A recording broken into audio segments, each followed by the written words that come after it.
आज की कहानी का शीर्षक है ब्राह्मण की चतुराई। क्या ब्राह्मण अपनी चतुराई से राजा को प्रसन्न कर पाएगा? जानने के लिए इस कहानी को अंत तक सुने। मानसिंह बहुत ही विद्वान और प्रतापी राजा थे। वह विद्वानों का बहुत सम्मान करते थे। उनके राज्य में दीनानाथ नाम का एक गरीब पंडित रहता था।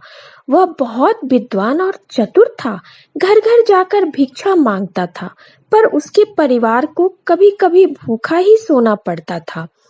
वह अपनी गरीबी से तंग आ गया था। तभी उसके मित्र दयाराम ने उससे कहा, मैंने सुना है कि यहाँ का राजा गुणवान और विद्वान लोगों का बहुत सम्मान करता है। तुम भी राजा के पास जाओ। दीनानाथ अगले ही दिन राजा के दरबार में गया।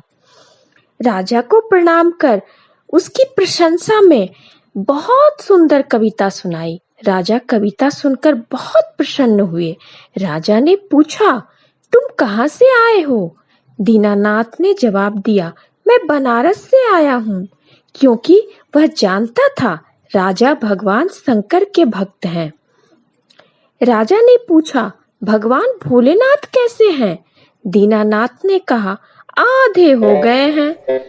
राजा कुछ देर सोचते रहे, फिर बोले, क्या मतलब है तुम्हारा?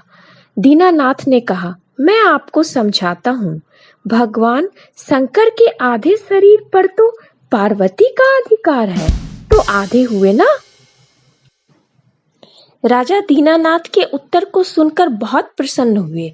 राजा ने दरबारी से कहा, 100 सोने की मुद्राएं और एक गाय दीनानाथ को दी जाए। दरबारी बहुत दुष्ट था। पंडित का इतना मान सम्मान होते देख उसे बहुत दुख हुआ।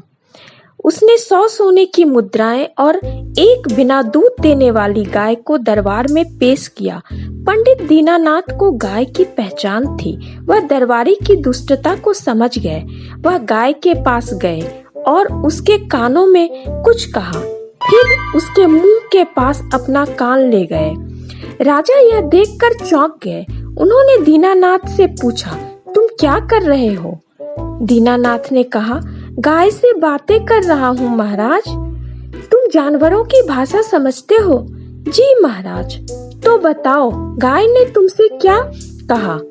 यह कह रही है इसका पति मर चुका है, इसकी कोई संतान नहीं है, इसके दांत भी गिर चुके हैं, यह दूध नहीं दे पाएगी। राजा दीनानाथ की चतुराई समझ गए। उन्होंने गाय देने वाले दरबारी को दंड दिया। दीनानाथ को स्वस्थ और खूब दूध देने वाली गाय दान में दी।